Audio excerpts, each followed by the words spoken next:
Hello, everyone, and welcome to Parsha with Passion.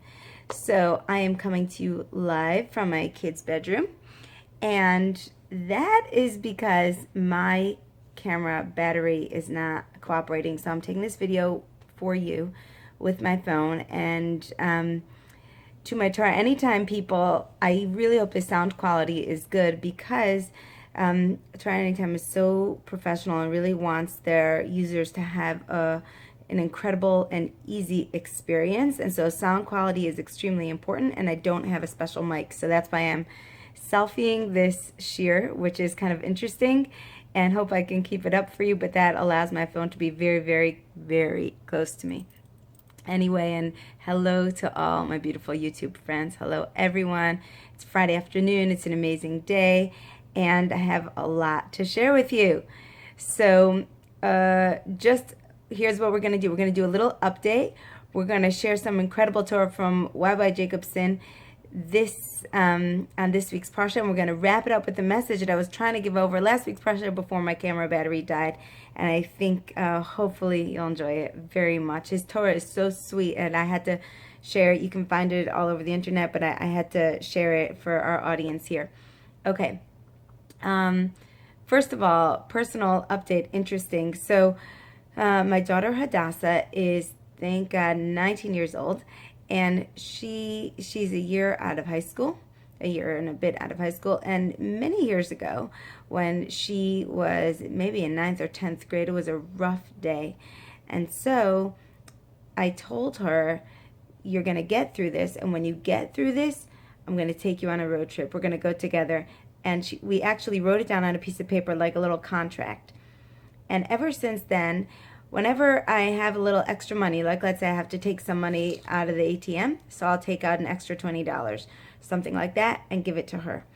And I've been doing this now for 5 years. Sometimes I forget about it for a few months, and then I remember. Sometimes she reminds me, or whatever it is. She's been amazing, and she's been keeping it wrapped up in a little roll in her room, in a little treasure box, and our little wad of cash has been growing. And finally, just this Tuesday, we took our trip. Tuesday, Wednesday, Thursday, came back last night. I am very relaxed from our beautiful trip. And the reason I'm sharing this with you is because I told some friends about it on social media, those kind of friends, and they are really friends. And I don't know, got this huge reaction. So I figured this must be striking a chord with us, and I'm not exactly sure what it is. Is it how we parents try to be so faithful to our kids and do everything for them, just put our hearts out for them? Is it knowing what that means to be a child and to hold on to hope for so long, or to have your parents show up for you? I really don't know. I don't know the exact thing, or maybe it's just a human thing, We're putting away money. We're just putting away our little pennies, and then after 5 years, or sometimes $20, and after 5 years it turns into something special. But it got a big reaction, so I'm sharing it with you here in case you want to adopt or learn or inspire something for yourself in your own life. I don't think I've ever worked towards anything for 5 years, so I'm going to give my daughter the credit because she wasn't impatient with the process. She just accepted whatever I gave her. Oh, here's $5, here's $10. She accepted whatever I gave her, and we had no specific expectation, not even a monetary goal. We're just going to get there. We're going to have this time together. And the promise of that time was enough to get her through. So, I don't know if it was enough to get her through. High school is always high school. But anyway, that's just something that I want to share with you. After 5 years, we finally did our road trip. She's the most amazing company. I had such a relaxing time. She's got a beautiful, peaceful nature. And so we just came back. That is my personal update. And now for this week's Parsha. This week's Parsha is Vayatzai. Please, I beg you, open up a Chumash. You must read Vayatzai for yourself. Every word has layers and layers and layers. You don't have to be the greatest scholar or the deepest person. It's right there in the words. The lessons are unbelievable. The story of Yaakov, that is Jacob, who's leaving his family. He's running away from his brother Esav. He's on his own. He's leaving the land of Israel for the first time. He meets Rochel. He gets to meet our very first narcissist in the Torah, Lavan, the quintessential narcissist. Oh my gosh, we could have a party talking about Lavan and his tricky, manipulative, narcissistic ways. He's even called Lavan, which means white, because he was a tricker. He said to Yaakov, "Oh, to have relatives here is so wonderful. Of course you can stay here. By the way, you'll work for me day and night in order to earn your keeper. Of course you can marry my daughters, of course, but you'll have to work for them too." It just never ends, constantly tricking and manipulating. But that's not even what we're going to be focusing on. Although I do want to say that since the time that I spoke about narcissism, I have had many women reaching out to me who are sufferers, either currently or they have left relationships where they experience narcissistic abuse. And I've had one woman say that she wants to put together a support group. I don't know if that's happening, but I would encourage anyone who is in that situation to please get in touch with me, because by now there's a nice chunk full of women, and as heartbreaking as that is, I believe that it's for a reason and that there's healing possible. So I'm not sure what that healing opportunity looks like. Is it a support group? Is it a class? Is it speaking out in some way? I don't know, but I do invite you to be in touch with me. It's rivkamalka@gmail.com, itsrivkamalka@gmail.com. If you need that kind of support. And like I said, I don't have a specific answer for you, but I think that this is happening for a reason. Okay, lots of introductions today. When you take a selfie, it's a little different energy. It's a little more silly because I'm holding this phone in front of my face. But I'm here with you with the Parsha, and I'm excited to share it with you. So we're going to take you to the part of the Parsha where Yaakov marries Leah. Now we know that Yaakov actually meant to marry Rochel, and I'm going to read to you from the psukim in English. Okay, so it says that Yaakov lived with Rochel, and so let me back you up a little bit, because you probably know this, but it's always good to just get fresh. Okay, so Yaakov prepares to marry Rochel, that's Rachel. He gets under the chuppah, and there they are, and it's not Rochel, but he doesn't know this because Lavan, the father, has switched them out, and now Leah is there instead. Rochel has given her sister the special signs, and so Leah passes for Rochel. The next day, he finds out this was actually Leah. Eventually, he ends up marrying Rochel also. Okay. So it says like this: "And Yaakov cohabited with Rochel also, and he also loved Rochel more than Leah. And he worked with him," that's Lavan, "yet another 7 years. And God saw that Leah was hated, so he opened her womb, but Rochel was barren. And Leah conceived and bore a son, and she named him Reuben, because she said, 'For Hashem has seen my affliction, for now my husband will love me.'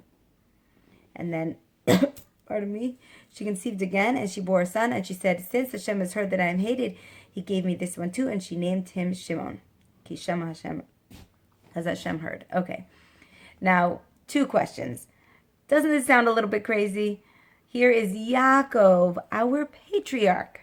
This is Yaakov Avinu hating his wife. And I know this bothers you, because as much as you want to say, no, he just didn't love her in the same way as Rachel, why could you call it hating? It's such an awful term. And besides, second question, if he hated her so much, why didn't he just divorce her? You can't stay married to someone that you hate. That's not the Torah way. So this is a very, very huge question. And Y.Y. Jacobson brings the answer from the Alter Rebbe. Very creative, insightful, psychological answer, which we're going to explore for as long as I can hold this selfie phone up. I could really talk about this all day long. It's so, the depth of this actually never, ever ends. Okay. So in the Zohar, Leah and Rachel are referred to as the hidden light and the revealed light.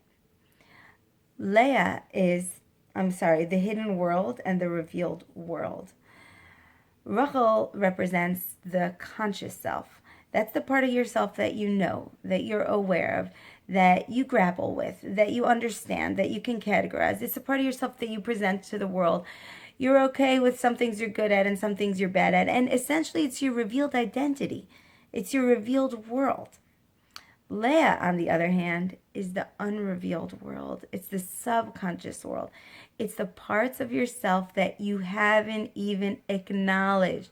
They don't even make it into your conscious thought because you don't even know that they exist. And yet you're functioning from them. And when you actually come face to face with the Leah, what happens is you're in a very deeply vulnerable place. You're accessing a part of yourself that you don't have control of. You can't understand it. You can't categorize it. It just arose within you. It arises within you. You become aware of it. As the unconscious makes itself revealed, it's very, very uncomfortable to see your unconscious motives, to see your unconscious triggers. So he says, and I have these notes over here, pardon me for looking down. He says that Leah forces you to reevaluate the parts of yourself that you didn't want to look at. Do you ever have a kid that just, one of your children just rubs you the wrong way? You love them like crazy, they make you crazy. There's something that this child does. Not, we love our children to pieces, but something about what this child does, it triggers you. You just, you get upset, or makes you feel inept, or you feel powerless, or something. It feels very, very uncomfortable. That's your unconscious Leah coming to the fore. The parts of you that need to be worked on that you didn't know you needed to work on. They're just coming in, right? Now, Rochel is so lovable. It says that Yaakov loved Rochel. Oh, the parts of ourselves that we know are so lovable. It's so easy to admit the parts of ourselves that we're comfortable with. Oh, even if they're imperfect, but we understand our imperfections, we accept or we judge. Either way, we know what they are, right? But the stuff that we don't know, that stuff we hate. Why do we hate it? Because it makes us uncomfortable. And when something makes us uncomfortable, we don't have control, we're vulnerable, we don't want to look at it. And so you know what's easier to do? It's easier to hate it. Just send it away. Send it packing, right? But what happens? Yaakov, he goes to marry Rochel, like all of us. We go to marry our conscious spouse. The parts of our spouse, we're going to take this pattern. This concept shows itself in every relationship, even in our relationship with Hashem, even in our relationship with ourselves. But let's just take this idea of going to marry another person. So who do we marry? We think we're marrying from our conscious place, and we're marrying the parts of the person that we can understand. He's kind, he's lovable, he's loyal, he's strong, he's all these wonderful things. He does this, this is his profession, this is what I feel comfortable with, and here's who he is. But what's actually going on is you're not getting Rochel under the chuppah. It's being switched out on you in a way that you don't even understand, and unconsciously you are marrying the unconscious parts of your spouse. And therefore, when those parts surface, when you start to notice those parts in your marriage, you go crazy, you're infuriated, you're frustrated, you're disappointed, you're disempowered. What? I didn't sign up for this. This isn't who I married. Yes, you did. The unconscious part of you married this part. I'll give you a classic example. And I was trying to think of some examples before I made this video. And it's so subtle that, and I don't know, my mind wasn't thinking of a lot of examples, but here was a very, very clear and easy one. So you have this woman that's really put together, right? And she marries a guy who's really messy. So she's thinking consciously, I'm so glad because he's my counterpart. And he's light where I'm heavy. And we just, he lightens me up. He brightens me up. I love being with him. Consciously, she's aware that she is a put together person and needs someone more spontaneous to lighten her up. To lighten her up. And now she's going to marry this guy. Okay, he's got his things, but it's okay. Unconsciously, what starts happening in their marriage? He starts making her crazy. Because he is not just a mess, he's not good at finances, and in many ways he is just, acting very inept and not being responsible and not taking care of things. And for her, so what's really going on over here? She thought that consciously she married someone who would be her counterpart. But we could say that perhaps unconsciously she was marrying someone that she could control. Because that's what she does. She keeps her life in control. So she actually, it's not that her husband, it's not that she married someone who's so, far beneath her pay scale and far beneath her aptitude. It's that subconsciously she actually married someone who she would have to control, because what she really likes is to be in control. So she subconsciously married someone who is less adept than her, less capable than her, on purpose so that she could control. Now here's the deal. Until you become aware of the subconscious, until you marry Leah, until you realize this is what I want, this is who I am, as uncomfortable as that may seem, I've got to accept the Leah within me. Only then, only once you accept the Leah within you, can you marry the Rochel. Now, let's just take that example. She accepts, I married someone so that I could control him. I see this unconscious part of myself that only feels safe when I control him. That's why I even married someone who wouldn't be able to take care of me in all the ways, because I'm actually scared of someone taking care of me. I got to be the guy to take care of everything, right? Only once you really look at that, then I'm going to say my magic words, the healing journey begins. Then you can have Rochel, because then for the first time you can see the lovable parts. It becomes revealed. You can start having a loving eye towards your unconscious self. It no longer is so uncomfortable. Now it becomes part of the Rochel, part of the revealed world. Oh, here's how I function. Here's who he is. And this guy, he may also be wanting subconsciously, maybe he thought, I want to marry this girl because she's so put together and she'll ground me. But maybe subconsciously he wanted to stay inept and a baby. Maybe he really wanted that. And once he sees those parts of himself, he can also be endeared to those parts of himself, love those parts of himself, and then get the benefit of being married in a revealed self. Not only that the subconscious selves are choosing each other, but once you bring it out of the subconscious self, the conscious self has the chance to say, you know what? I see why I chose this. The Leah, although I hated her, has been revealed, and now I love Rochel. I love this gift that's before me. Why is understanding this so important? I mean, it's kind of obvious. All of our lives and everything we do, we think we're approaching situations from a Rochel standpoint. We think it's got to be Rochel under the chuppah. I know exactly what I'm doing. I know why I'm doing this. But really, it's Leah. And until we come to terms with the Leah, we don't have a chance at anything. And you see that it said that Rochel was barren. Leah had children. The subconscious is active. The subconscious is happening to us all the time. It's creating children. It's creating effects in our lives. But until Leah starts manifesting those effects, Rochel cannot have any children. Till you address the Leah, accept the Leah, come to terms with the Leah, you cannot have any Rochel children. Huge impact on our lives, hugely, hugely humbling to realize that it's the places of comfort, which is the Leah, the Rochel, the stuff that we can control, are not the places that will make us grow. Pardon me, my hand's getting tired. I'm just going to have to put this down over here. They're not the places that will help us grow.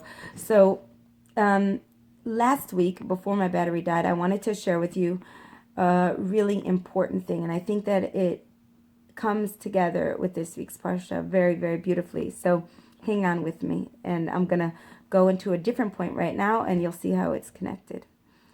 So in last week's Parsha, we had this story very much about the subconscious, about Yitzchak and Rivka, Isaac and Rebecca, their two kids, Yaakov and Esav, and how they both had a completely different vision of Esav. They had two different stories going on about Esav. Yitzchak thought that Esav had potential and that he should get the blessings, and Rivka saw that Esav was not going to be able to hold the blessings and that he really was evil. He really was not good. And so she orchestrated a switch. And it's a big, big question that you always have to wonder, why was Yitzchak not called to task for being so wrong about Esav? Even if he had good intentions, clearly he was wrong. And how did he not see what was so obvious and is so obvious to us? And that brings us to the idea that in every situation, there are two stories going on. There is more than one story at a time, and every person is in their own story. So I'm going to bring you back to my retreat and the crazy drama that took place there. The crazy, impactful drama, but trust me, when I say crazy, I mean crazy. I'm not exaggerating. This was drama in real life. So we were teaching the pies model, which I hope you get to look up the pies model in a different video. I think it's like I think I listed it as the most important relationship tool or something like that. And in the pies model, basically, it's a way of clarifying an experience through non-blame and taking responsibility for your own story. Okay, so what that means is that someone said, oh, your button is missing, and you got all insulted. So now you have two choices. Choice number one, why did they say that? I'm in public. Why did they do that? Why did they say my button is missing? Are they trying to point out that I'm inept? I have to go speak to them and tell them they shouldn't tell me that in public, right? I have to tell them that they did something wrong. They could do that. Or you can use pies to basically say, I don't want to go through the whole pies here, but to basically say either to yourself or to the other person, when you told me my button was missing, the story I told myself, not what you did, the story I told myself, the interpretation that went on in my head is that you think that I am a very messy person who doesn't know how to take care of my clothing, and how that made me feel was sad. And what I really want is to know that is to be valued and respected. Okay, hopefully you'll listen to the pies model, where basically you go through these 4 steps of communication and of clarification, clarifying what the story was to you, how it made you feel, what is your spiritual longing, and actually realizing that it's not about the other person. Okay, so we're doing this pies model at the retreat. We're teaching it because we wanted to teach a tool, because once you understand that it's all about your story, which is the same thing as I was saying at the beginning of this talk, the same thing is understanding what is your subconscious longing in any given situation. What is that that's really, really, really going on, not what you think is going on. You think, she said my button is missing. She, why did I have to get, she embarrassed me in public. You think that's what it's about. No, it's about a much deeper subconscious thing that it's feeding into your story, that you are wondering if you are messy and inept and, don't take care of yourself and aren't good at self-care. And now somebody else is noticing that, and it's just like drilling into yourself, the story that you've already been telling yourself about yourself. Very, very often, that's really what's going on. It's the story you told yourself about yourself, and you think the other person is telling you that story. Okay, that was a mouthful. Hopefully you understood that. So what happened? So we're teaching this pies at the retreat, and we say, okay, let's do a demo, a real life drama demo, because in real life this happens all the time. Who here has someone that maybe they want to bring something up with that happened at the retreat? This is very brave. If somebody wants to do this, that means that they're willing to work something out. And of course, many women together, something's going to happen, something little, something big. So someone said, I do. And who did they call up? Me. They called me up. I'm not going to go into that story because it was it was so dramatic. The depth and the weight of the pain of the story that the person was telling themselves was so painful to them that I don't even want to talk about it here. But let's just say that it was high drama, the way that they interpreted that whatever they thought that I was giving over to them. High drama. Very, very riveting, painful stuff. So we did that for about an hour, really working through it with the audience completely riveted. Okay. Then we sit down for questions. And then somebody has like a lot of questions. So finally, RT, who's the teacher of this workshop, says, is there someone here that you want to bring something up with? Because this person was just, usually we'd only do one demo, but this person seemed to really have something on her mind. So she said, yes, there is. Rivka Malka. Oh my gosh. Oh my gosh, I'm shaking just remembering it. You have to understand, I put my heart and my soul into these retreats. It's all to give to the women on the retreats. I'm not thinking about myself. I'm thinking about the women. I want to do what's good for them. Well, I just I can't even explain. It's like how could I give the biggest present to the most people? That's what it is. Okay. And here, not only did I hurt one person, but a second person is saying if they have to be honest, who do they have, negative feelings about or with? Me. So after a full hour or more of sitting in the hot seat, I get called up again. And boy, oh boy, I sat there. Oh, before I stood there, RT, who knows that I really want this growth for the women. Because remember, at the end, it's not about me. It's about the stories that people carry around and the way that we hurt ourselves with our stories and the way that our subconscious, if it stays at the Leah stage and we don't bring it out to the Rochel stage and acknowledge the stories, how our subconscious has a lot of messages for us. So what happened? So she says to all the women there, she says, okay, so-and-so has, wants to bring Rivka Malka up. And she feels bad because Rivka Malka just sat in this chair for an hour. But let's just remind her how normal it is to be having strong feelings about someone who's leading something. She said, so-and-so, this person, I'm just, whatever her name is, why don't you watch this? Okay. And then she asked everyone, who else here has something that they feel bad about with Rivka Malka from this retreat?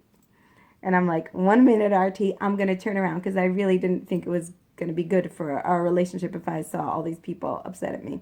So I turned my face and all these people raised their hand. Could you believe? So I'm sitting there and time has just stood still. Like it's day 3 of the retreat. I've given my heart and soul. It's been literally the best retreat we've ever had on all accounts. The bonding with the women, the levels we reached, the breakthroughs, the healing, the crying, the laughing. The whole thing has just been like a slice of perfection. And all these people are hurt by me. It's like a crazy thing. And the person in front of me is hurt by me. So, and the last thing, I want to build people, not hurt them. So this is just crazy. I hope you can appreciate this. So I'm sitting across from the person who felt like she had something on her heart. And her story was about when she said something to me and I turned my face instead of answering her. She had a request of me and I turned my face. And she said what she wanted was a connection with me. So as she said this, she was feeling a little silly, like I heard her, but in the physical terms, all that happened is that she said something to me and I didn't answer. I kind of turned my face. And this was a huge gift for me. It was a huge gift for me. Hopefully it was a huge gift for her because we got to talk about how, how hard it is. Well, one of the things we got to talk about is how hard it is to be a leader and to want to give everything to everyone and how to balance that. And how, in fact, I had a retreat where I gave more one-on-one attention and someone at the retreat, told me that perhaps I'm playing favorites. So subconsciously, without even realizing it, I had a little bit of distance from people at this retreat. Like I was facilitating, but I kept on just more directing, making sure that everybody had a coach that they were with or a friend that they were with and making sure that everyone was taken care of.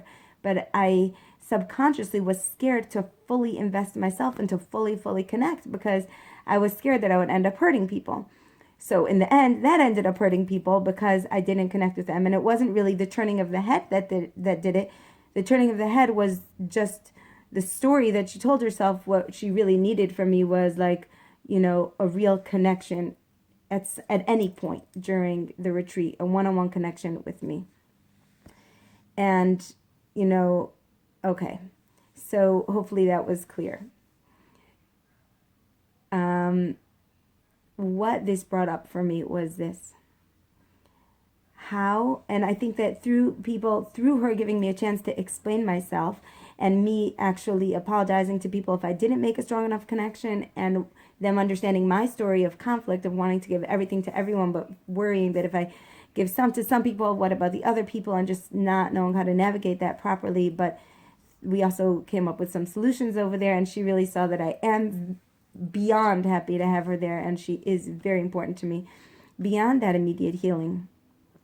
And for some other people there as well, you know, the other people who were upset with me, hopefully, I think the ones that had residual upset just, you know, came over and told me, but mostly I think that they were able to understand the other side of the story much better and hear their own story as they heard her story of how we could get very insulted just from someone turning their head. It reminded me deeply of, it taught me very, very, very deep lessons about leadership, but not my own leadership, how I respond to leadership, how we all respond to leadership. When someone is in a leadership role, what happens is, let's say they are your teacher, your coach, your therapist, your rabbi, whoever it is, your chaplain, I don't care who it is, someone who is your mentor, some rebbitzin in your community, your boss, any person like this. What happens is they become the target for our stories, and we give them this kind of inflated importance and role. And this is just what we do. And we live in our subconscious Leah stories through them. And we start applying our stories through them. So the person who feels unimportant starts looking towards the leader to feel important. And then when the leader doesn't give them the right validation, then guess what happens? They feel like the leader doesn't know that they're important. But really, what's the real story underneath that is our own story. I don't feel important. Or if a person walks around and they say, oh, you know, the community members are always judging me and the leaders are always judging me and they don't think that I'm enough. And how do I know this? And I have my proofs. Well, guess what? They are probably not taking their time or their mind space judging you. They're probably just doing their job.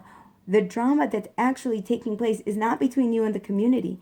It's between you and yourself as you make sense of your stories.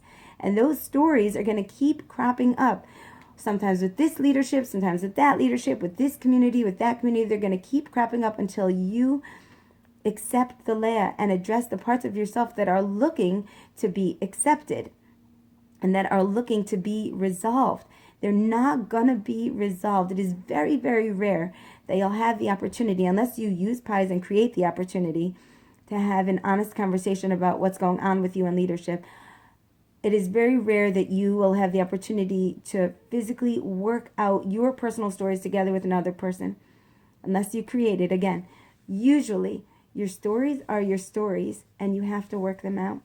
And I think about all the unrest with leadership these days and all the people feeling offended and all the people feeling slighted.